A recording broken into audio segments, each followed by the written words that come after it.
Good morning, everyone. It's been a really fantastic ClimaCon conference with lots of exciting speakers and material. And today I'm looking forward to doing an encore session on climate risk.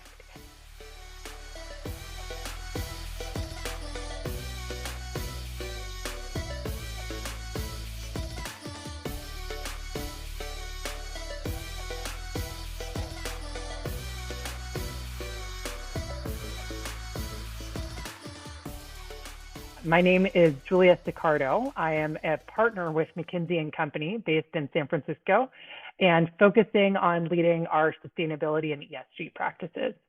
And I'm going to pull up a few slides in a moment to share McKinsey's perspective on climate risk and a few of the reasons why we think that it's important for individuals and businesses to keep climate risk top of mind. So the Earth is warming. This is certainly not a surprise to anyone, but the important piece to keep in mind here is that location truly matters. Today's climate impacts are not distributed evenly. Temperatures in some places have been increasing by up to 5 degrees and others, just by 1 degree. And so when we think about, global warming, we often speak about averages. But in reality, location really matters, and location is where we see some of the most extreme effects. Climate risk is also about probabilities, but this is really a discussion of the, again, extremes, and that's what's important to keep in mind. If we look at the risk that we see of likelihood of an extreme climate event, that has actually increased 75 times over the past 50 years. That's this distribution curve that you're looking at here from 1961 to 1980, and then we've superimposed a more recent curve from 2011 to 2015. You see in the same spot of risk, it's going to have that much more high likelihood. This is, what drives some of the climate events that we're seeing and we're experiencing, and we're going to talk about today. So to give an example and to dive right in, we look at drought frequency.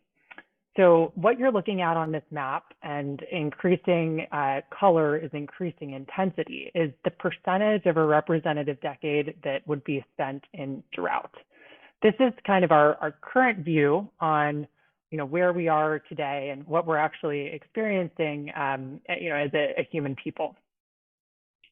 If we look ahead to our projections, and these were conducted in conjunction with the Woods Hole Research Center, of a 2030 world, you actually see some much sharper areas here of this red intense color, even going up to a majority of the decade actually spent in drought.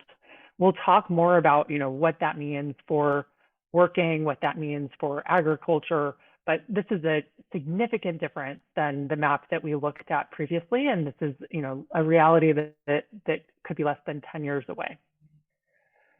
If we look even further to 2050, you really see the colors start to pop, much more significant portions, looking at Europe, looking at South America, Africa, portions of industrial centers that are going to be spending the majority of the decade in period of drought. So that, really changes, how we engage with the environment, how we, live as a society on this planet. If we take hurricanes as an example, and shift over to a different climate effect. Here we look at the Southeast United States and Southeast Asia, and we're looking at change here. So change in likelihood of a hurricane event in 2040 versus the past, where we have a strong data set between the 1980s and beginning of the 2000s. And we look at the likelihood that we'd see what we call a 100-year hurricane, so a very strong storm.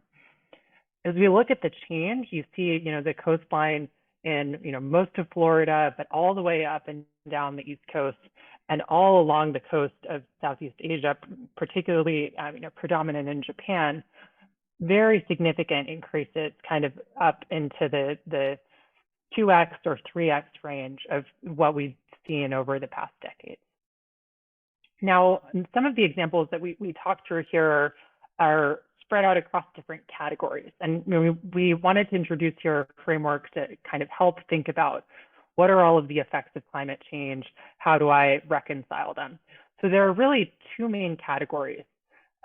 First, physical risk drivers.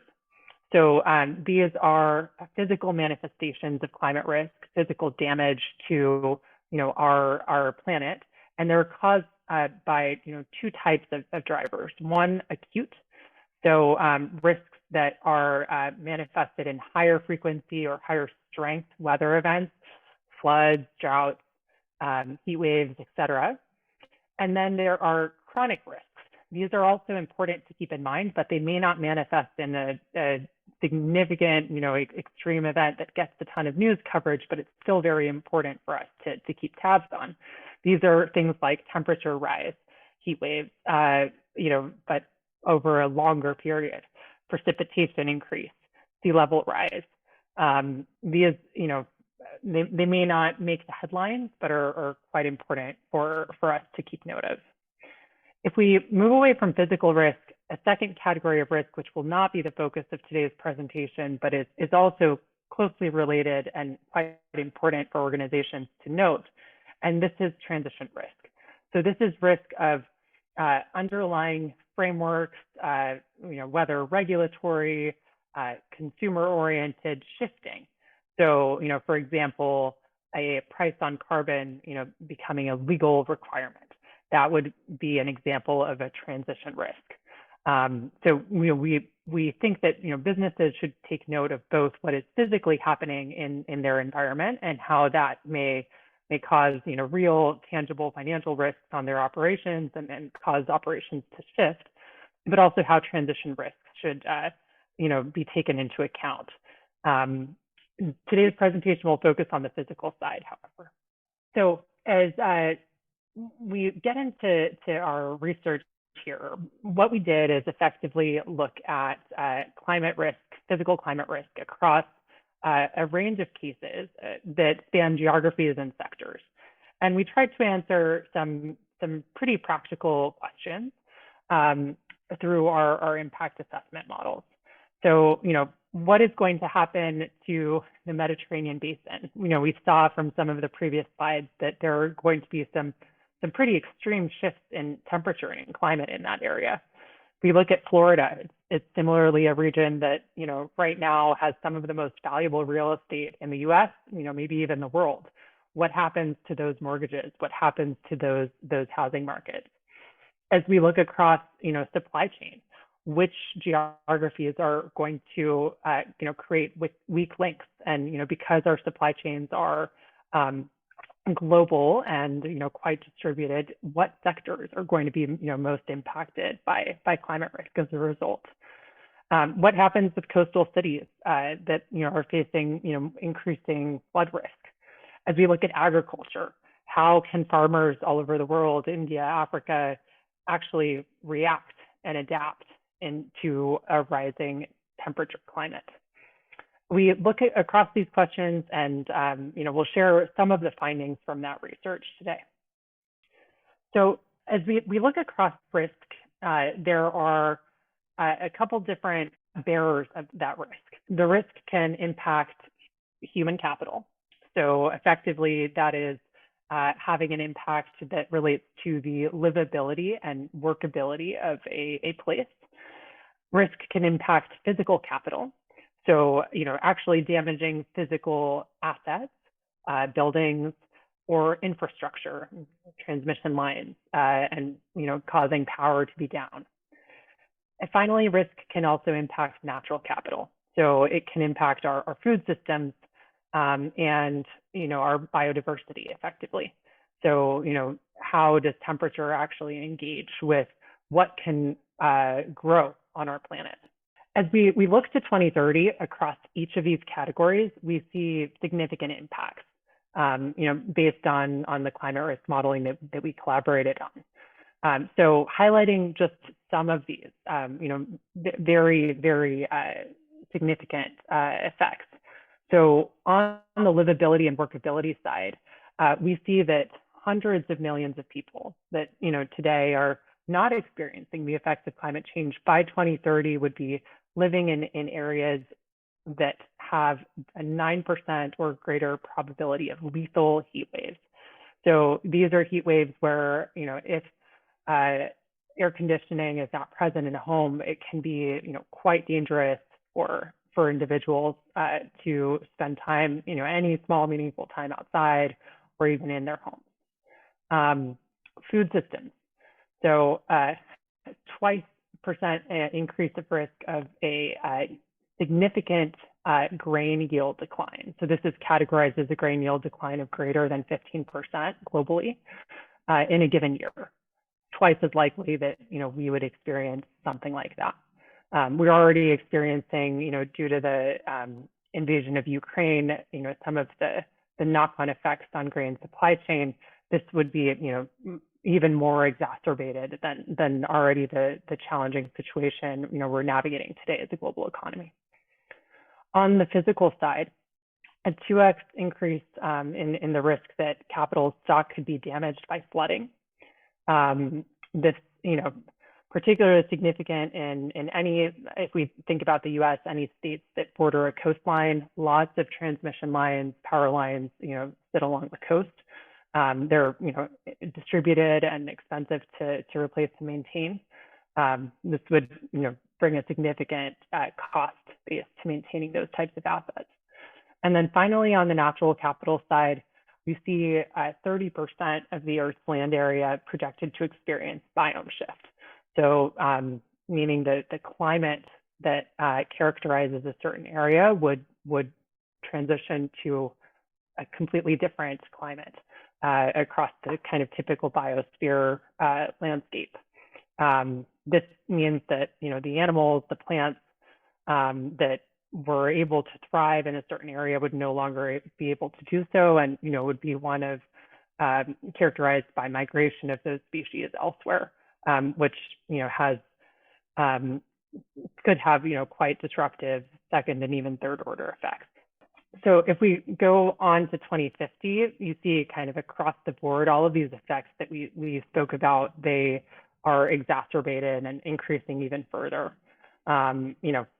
Instead of hundreds of millions of people facing that risk of lethal heat wave, we're talking about billions. We're talking about a 4x increase instead of a 2x increase of that, physical risk. We're talking about even more pervasive biome shift, across the planet. It's, these are effects that will require, both adaptation and, in some cases that, may not be enough. As we look into, how these effects actually unfold. So, we see these are big numbers, but, where did they come from?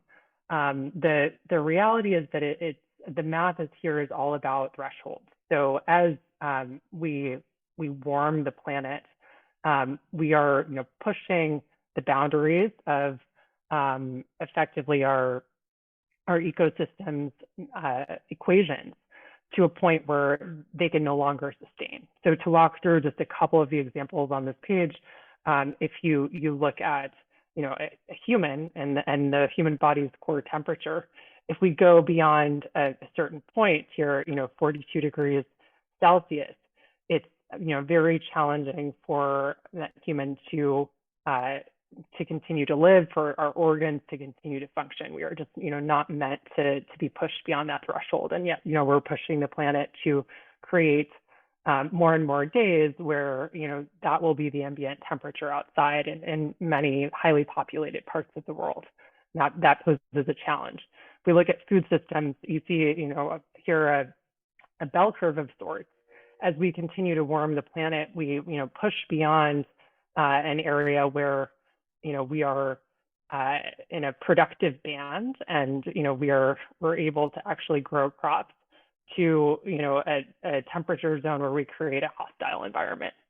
effectively all of this math that goes behind climate modeling is, about how close are we getting to these thresholds and these limits, and how quickly can ecosystems and organisms bounce back.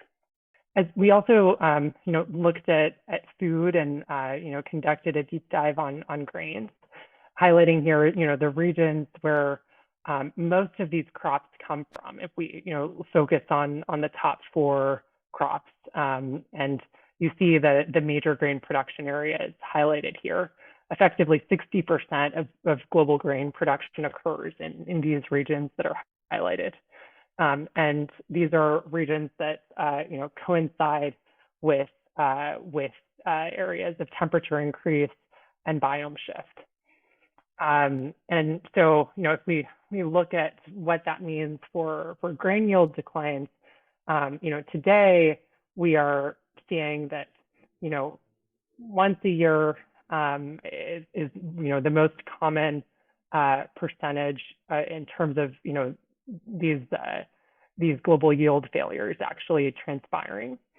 As we, look forward, the percentages increase quite significantly. And, we see the same, probability actually being greater than 10% in terms of global grain failures once a year, which, again, huge shock to our global economy.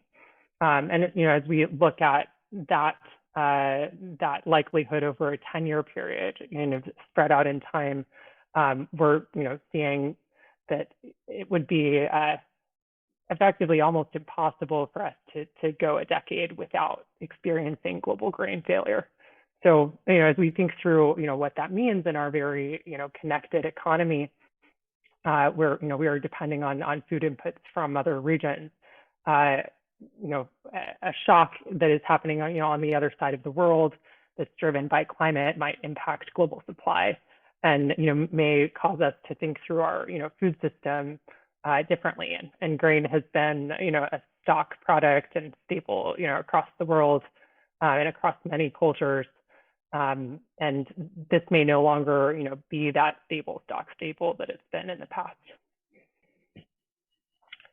Now, this is, a good transition to kind of think through what are the effects of climate risk on the financial system. So this map, and I won't talk through, all the detail on it, but effectively it links together, climate events on the far left, their impact on physical assets. So in this case, residential real estate, and then it brings together, all of the agencies and organizations that would need to activate to support this challenge that climate is posing to the economic system.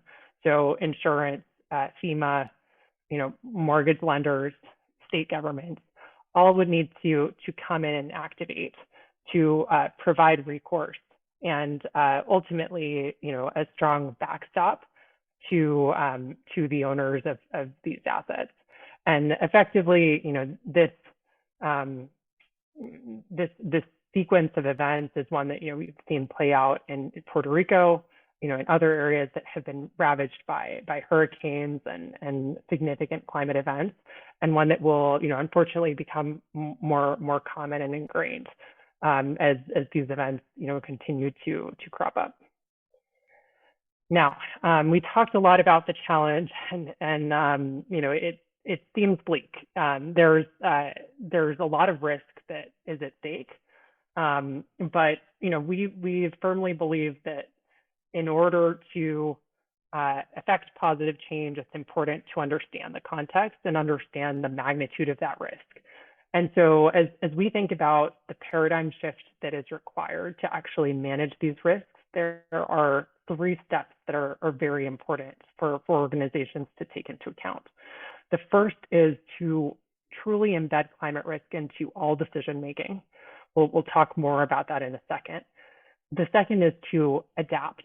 So we spoke a bit about adaptation and what is required. We need to operationalize this. And finally, and very importantly, we need to take action to reduce carbon risk, to reduce future risk as much as possible. possible through decarbonization. And we'll talk more on this as well. In terms of physical climate risk and embedding this decision making, physical climate risk into all decision making, it's important to really understand all of the characteristics of it. So there are 7 key characteristics of climate risk. It is increasing. We spoke through that across the examples. It is spatial, so very much rooted in a specific place. And we see different effects across regions, even from the same kind of average warming scenario. It's non-stationary. So there is some inertia actually around climate risk, and some of it, has already been locked in, if you will, by operating decisions and carbon emission equivalents that we've already emitted. There's some, warming trajectory that is already in process. But we'll talk more. We do have the opportunity to slow that down. It's nonlinear, and so this kind of speaks to the thresholds that we spoke about earlier.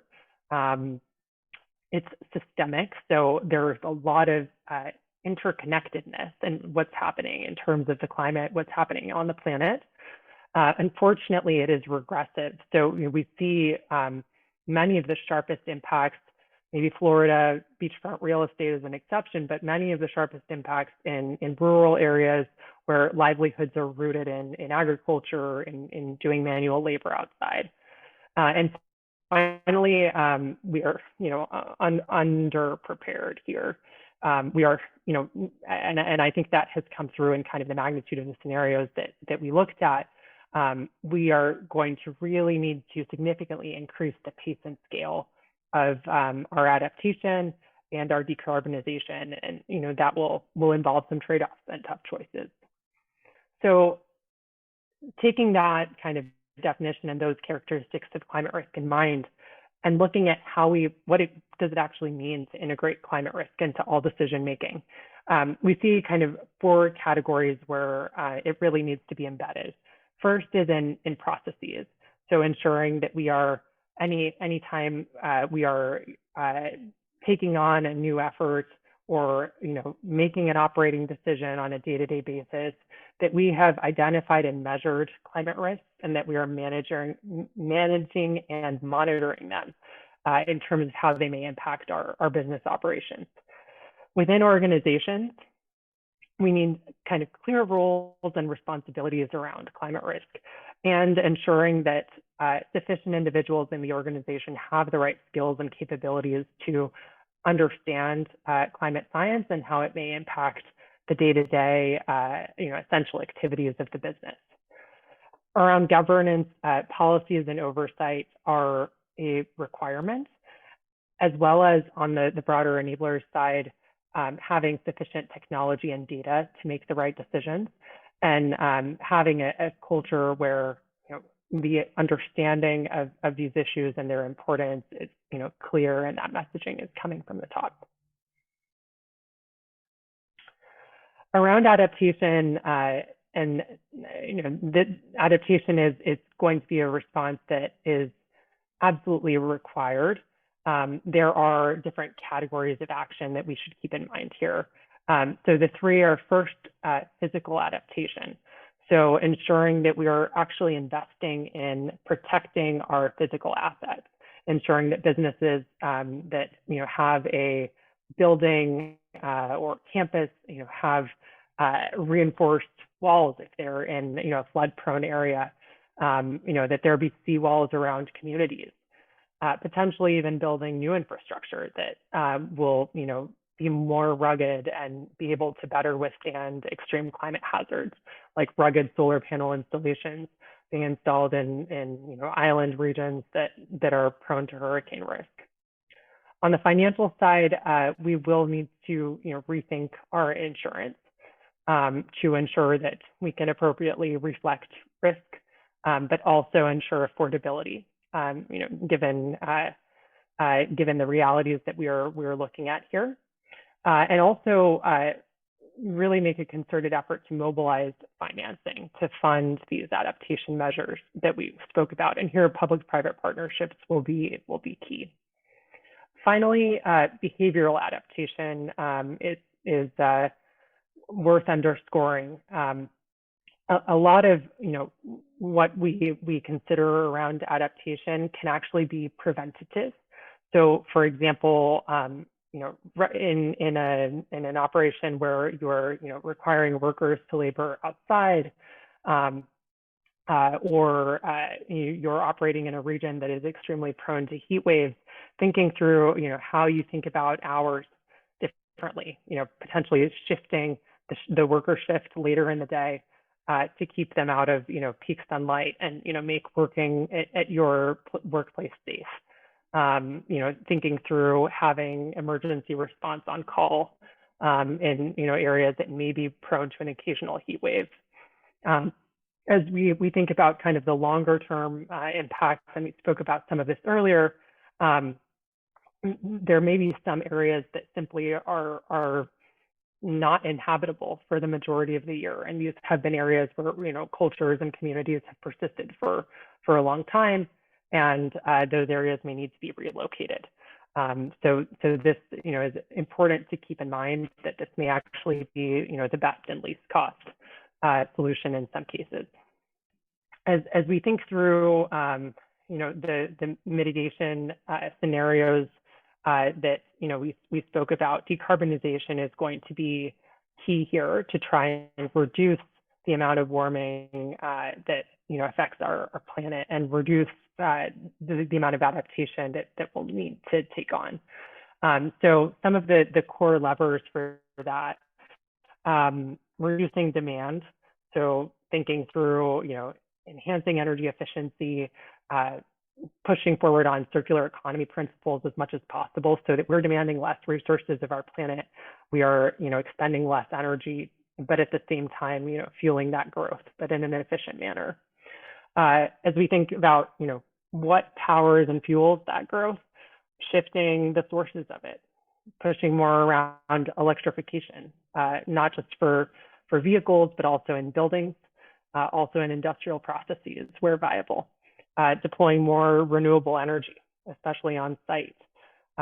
Ultimately, expanding the hydrogen market and expanding the use of biomass and biofuels and other bioenergy resources when available.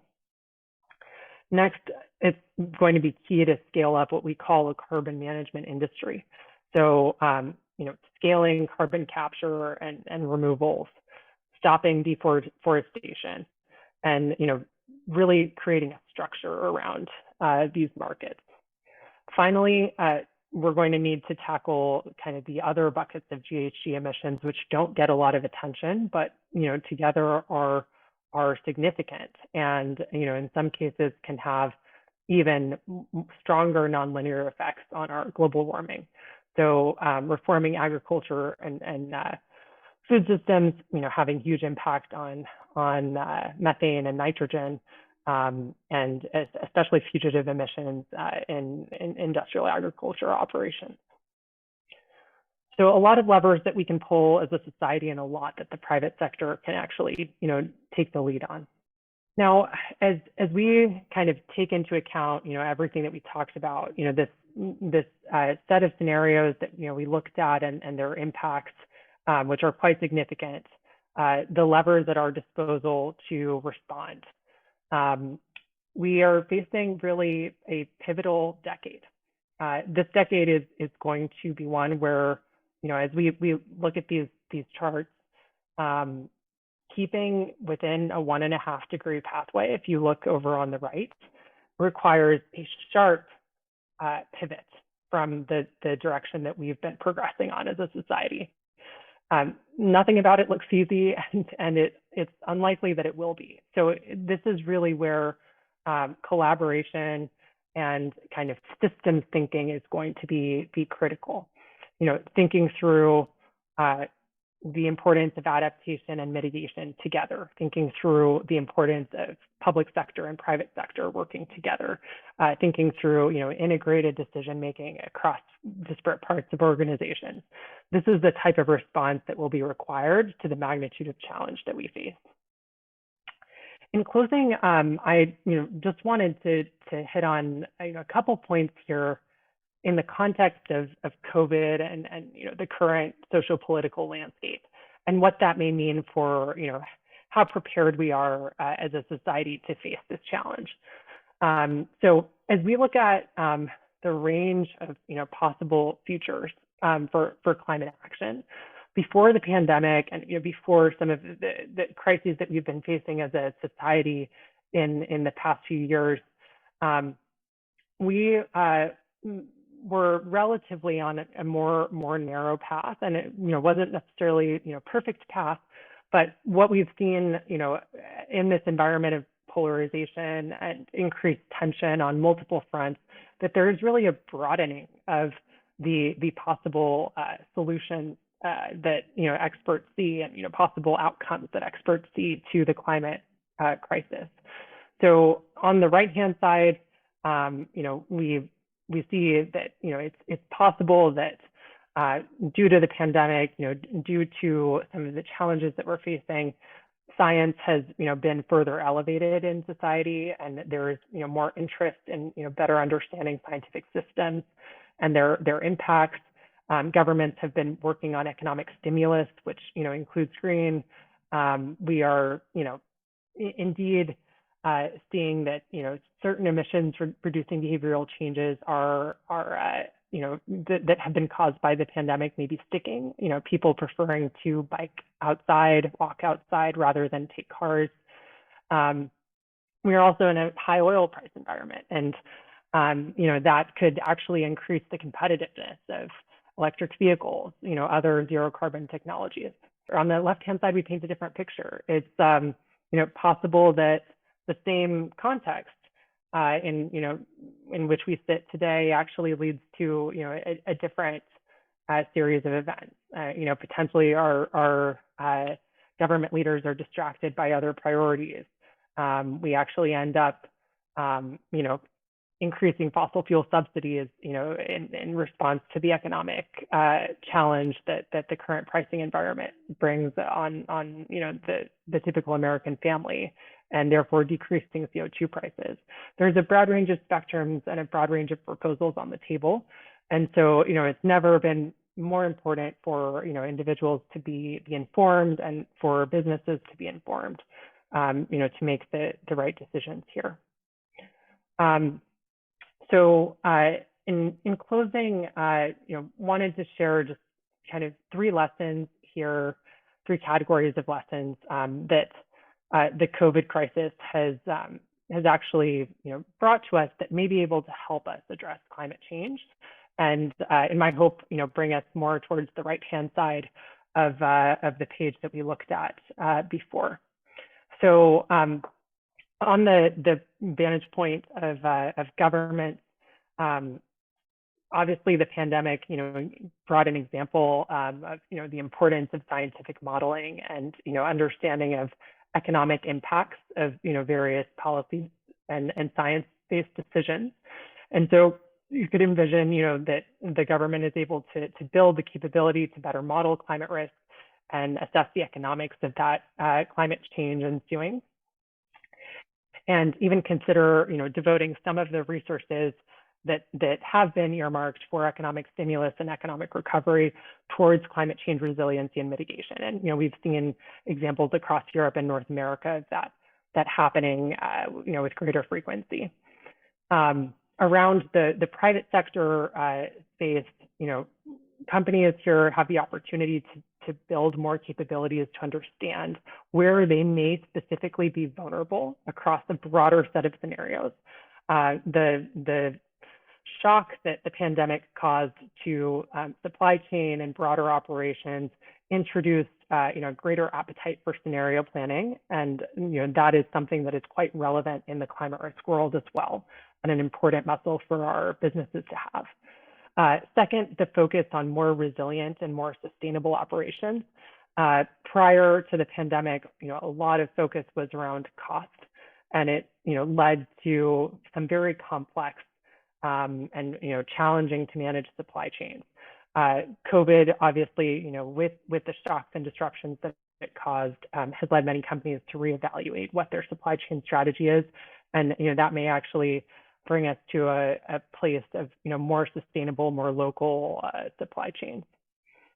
Decarbonization by prioritizing retirement of expensive to manage and carbon intensive assets. And hopefully that is something we continue to see as businesses scale back up their operations. And finally, as we look at learnings for all individuals and for our civil society as a whole, my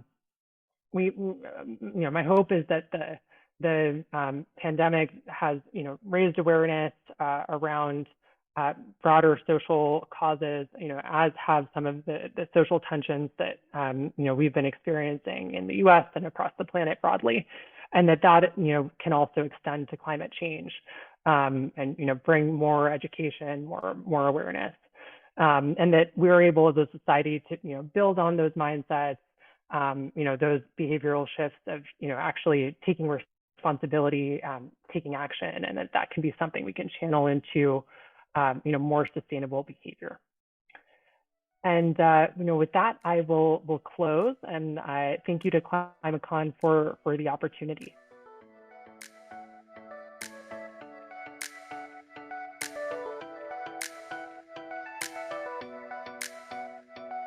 The importance of sound, reliable weather information to communities, to public safety, to our economy is, it's vital. You can create a dynamic urban village, being mindful yet of all of the climate impact that exists out there. You may not have the dollars in hand, but you do have an impact on how your community prepares for future events. It was more than just training soldiers and troops. It was also training families to be able to survive. More than ever before, consumers care about sustainability.